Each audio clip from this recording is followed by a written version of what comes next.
In the words of a Star Wars character whose name I don't care to remember, hello there, and welcome back to the channel. This is the video in which I answer people's questions left on last week's video, as a way of celebrating the channel passing 4,000 subscribers, and no, I have no idea how we managed that. There's no point in beating about the bush any longer, so I'll just get straight into the questions. What are your favourite steam, specifically tank or tender, diesel, specifically mainline or shunter, or electric locomotives?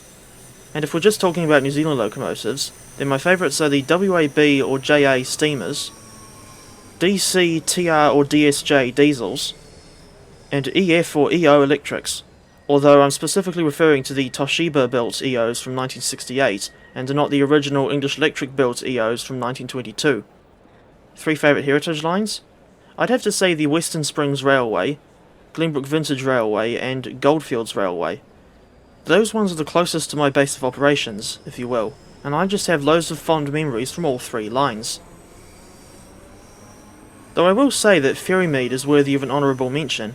I like its unique status as being the only electrified heritage line in the country, as well as its fascinating collection of motive power.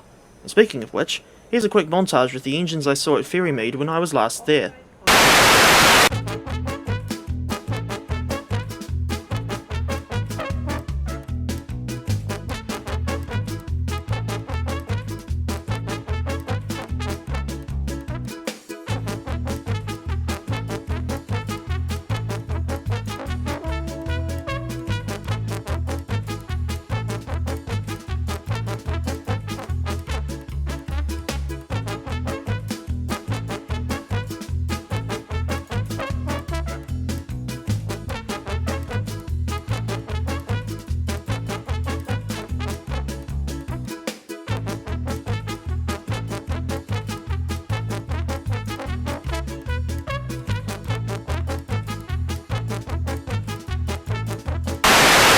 What parts of the country would you rather live in, north or south?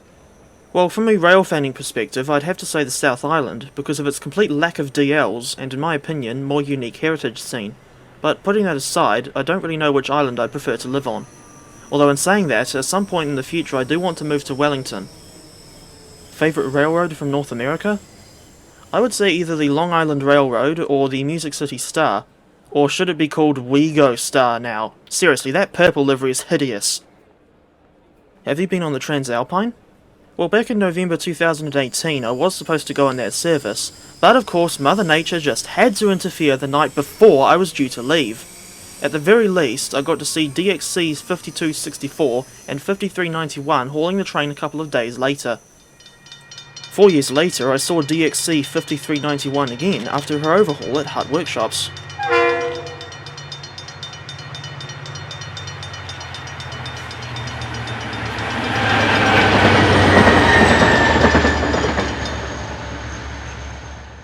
How would you recommend fellow rail enthusiasts best get to learn their local rail scenes and goings-on, i.e. what groups to join or publications to subscribe to?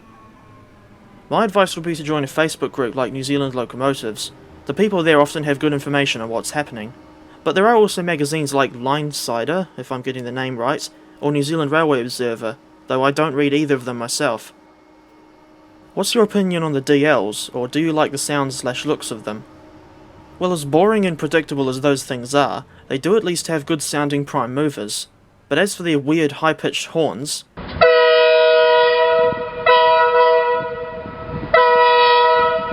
that's something I've never really liked, despite having 10 plus years to get used to them. Why is the DC class your favourite? Because I've always liked their look and the sound of their prime mover, amongst many other things.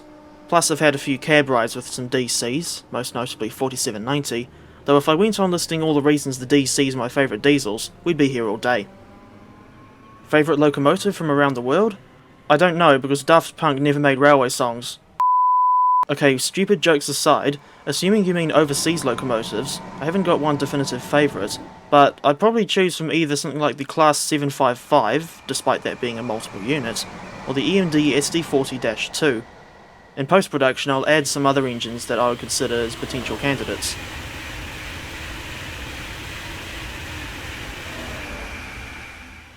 Have you ever wanted to travel to other countries? Of course I have, especially to places such as Switzerland, England, the United States, and Germany. Incidentally, I have been overseas once before, but that was only across to Melbourne, Australia in October 2013. Which episode from Obscure Offerings are you the most proud of? Either the first or most recent episodes, which focused on the EMC AB6 and the Class 16. The latter because of its unexpected success, and the former because of, well, quite frankly, just how bizarre the AB6 was. Incidentally, I'm not sure when or even if I'll make another installment of that series. But if it happens again, he ended ominously, I shall find ways of cutting you down to size. In other words, your career is on the line. Need I say more? But if it happens again, I'm looking at covering the Class 445 or 4 PEP, Northern Ireland Railway's Class 450 or another American locomotive. What's your favourite Auckland diesel? Well, I'd have to say either the ADLs or DCs with the SA and SD coaches. But in saying that, one of my favourite memories from the diesel era was that time in April 2015 when I met DFB 7348 at Britomart Station. What is the photo that you took that was taken closest to the date of October 3, 2006?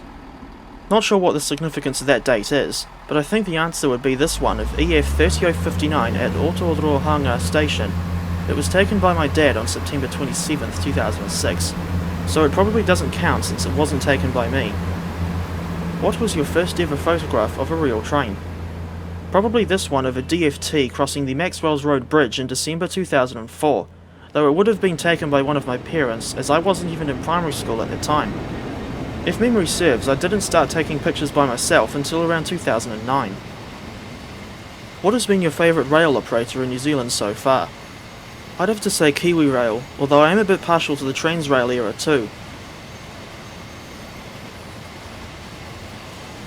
What is your favourite train from Europe, preserved steam locomotive and steam locomotive wheel arrangement? In short, the Deutsche Bahn BR442 or Talent 2, JA1275, and I don't really have a favourite wheel arrangement. After all, 482 would be a bit of a cop-out. Oh, this is interesting. This is the one where I get to sound like RM Transit, or at least a Kiwi knockoff of him. What are your thoughts on bringing back interregional passenger rail to New Zealand, and how do you think it should be done? Well, I think this country needs as many regional passenger services as possible, with possible routes including a reinstated Thames branch, Hamilton to Cambridge and Tauranga, Wellington to New Plymouth or Napier/Gisborne, and Christchurch to Invercargill. After all, we can't rely solely on cars forever, unless you happen to be Gary Newman. If they were to ever return, they couldn't just be pathetic once daily in each direction services either, but rather every 2 hours minimum, 7 days a week, or something similar to the Wairarapa connection schedule.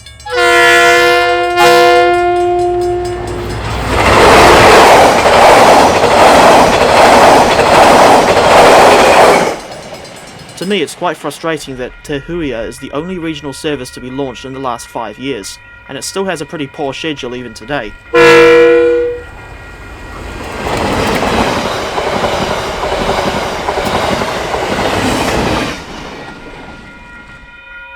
The few remaining long-distance services don't help with their annoyingly infrequent service. I'm looking at you, Northern Explorer, what with you only running 3 times a week in each direction.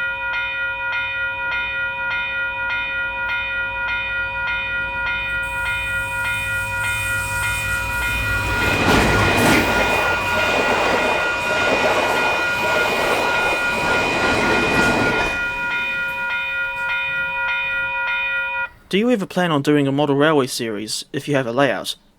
I don't know if that would work, even though I do have a sizable collection of locomotives. My layout is just the basic Hornby track mat, and not even close to the nature of Sam's trains and his carpet railway. But at least I don't put mine on the carpet like a moron.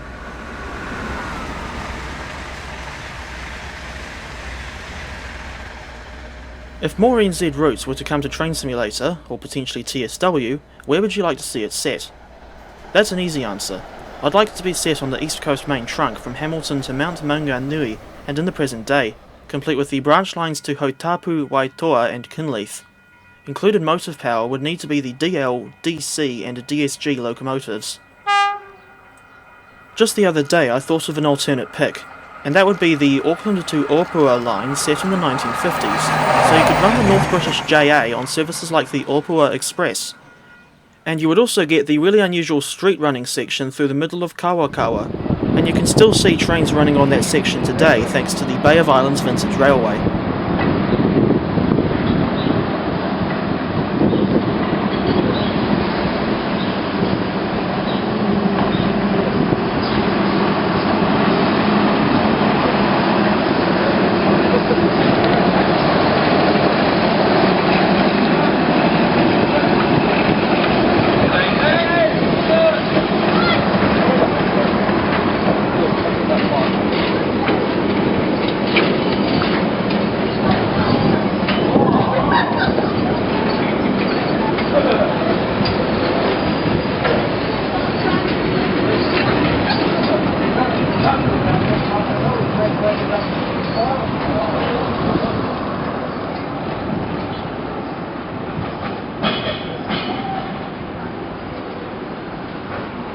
Is there anything you find disappointing about New Zealand railways compared to other railways overseas? Yes, the almost complete lack of regional passenger services, and the fact that only 2 of our cities still have commuter trains. To add, I'm also not happy about the gradual decline of the number of freight services in the past 20 years. Examples of lines that were still running in the Kilroy era but have since been mothballed, effectively, was the branch line from Te Roti to Kapuni and then the Stratford to Okahukura line. What's your favourite American diesel? The Siemens SC44 Charger.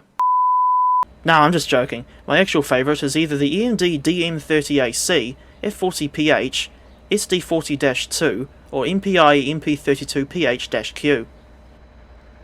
What do you think of American trains in general? Well, they're certainly a lot more diverse than what we've got here, and they certainly give a whole new meaning to the concept of big and imposing, although I prefer the lesser known commuter trains to the stereotypical freighters. In other words, I prefer operations like the North Star line in Minnesota versus those great big lumbering freight trains over Cajon Pass. Do you think you'll ever come to America someday in Railfan? Absolutely, but to be honest I have no sodding clue when that will be. But when I do go, I'll probably focus on services like Caltrain, Coaster, the WeGo Star, although frankly I'll just stick to calling it the Music City Star, all those on the Northeast Corridor, and especially the Long Island Railroad. The TSW version of the LIRR just doesn't do the real thing justice. Indeed, I can see myself starting the day in like Penn Station, and then getting on like an M7 or M9 to go out to Ronkonkoma, then changing to that Greenport shuttle, hanging around out there for a while, and then coming back in to look at like the Hempstead branch or Oyster Bay, or was it Far Rockaway, or West Hempstead, or Babylon. I'm trying to remember the names of major stations on that system, but obviously I don't know them all. What's your favourite train acronym and why? Well, I haven't really got one, although I've always thought that Stadler's Flirt is a little bit amusing despite the fact that I'm still single. And yes, as far as I know, it is pronounced Stadler, not Stadler. As someone that has travelled back and forth between New Zealand and Australia a lot, I've always been thinking about expanding the Auckland train network like the current Sydney network. However, it seems the focus in Auckland seems more on buses as a short-term, cheaper option, so I was wondering how you felt about the viability of Auckland's train network expanding. Well, I have certainly heard of those weird proposals to build a supposedly light rail line from like the centre of Auckland down to the airport, and good luck actually trying to get that going. Frankly, I think it would be much better, and certainly easier, if they just built a branch of the main line off from Puhinui Station. But that would mean they'd have to scrap the fancy airport link bus, and that would never do. Another idea I thought of for a while is that I think the Northern Busway should be converted into a railway line, with tracks either going across the harbour bridge like what they do in Sydney, or in a tunnel to Britomart under the Waitemata Harbour. As for the train versus bus thing, personally I think that Auckland should never have gotten rid of its tram network, and just continued using trams instead of buses like they do now. Indeed, my dad is very bitter about Auckland replacing trams for the conveniently cheaper buses, even though he was born after the tram lines all closed. It's a shame that the current Wynyard Quarter line never got extended to Queen Street, because I think it had a lot of potential past a simple tourist experience. And of course that line is apparently due to be closed and ripped up within the next year because the land on which the depot is located is apparently needed for building more housing. On the subject of Auckland, and as an aside, since when did Britomart Station start being called Waitemata instead? I thought the name Britomart had become so well established over the past 19 years that it would be pointless to change it.